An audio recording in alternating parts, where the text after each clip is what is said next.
संजय राऊतांचे एकही भाकीत खरं ठरलेलं नाही. मोर्चामध्ये पक्ष एकत्र आले तर युती होते असं काही नाही.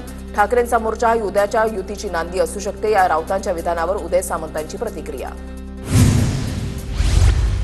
येताय ना म्हणजे काय यायलाच लागतंय.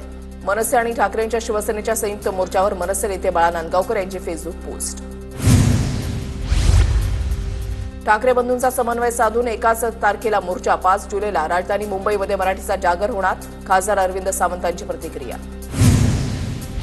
कल्याण डोंबिवलीमध्ये मनसे आणि ठाकरेंच्या शिवसेनेकडून पुन्हा एकत्र येत बैठकीचं आयोजन. हिंदी सक्तीविरोधातील आंदोलनाचं बैठकीमध्ये नियोजन. हिंदी सक्तीबाबतच्या शासनाच्या परिपत्रकाची होळी करत आंदोलन करणार.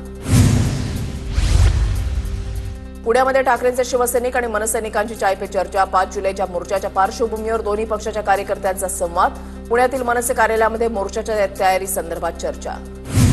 मराठी भाषेलाच प्राधान्य, हिंदी भाषेला कुठेही सक्ती केली नाही. मुंबई पालिकेला डोळ्यासमोर ठेवून विरोधकांचे सर्व प्रयत्न सुरू. योगेश कदम यांची टीका.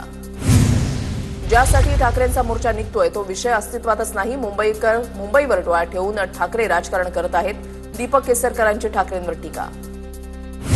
महाराष्ट्राला लाचार सरकार लाभलंय. भाजपच्या नेत्यांचं मराठीवर प्रेम नाही. अरविंद सावंत यांचा सरकारवर हल्लाबोल.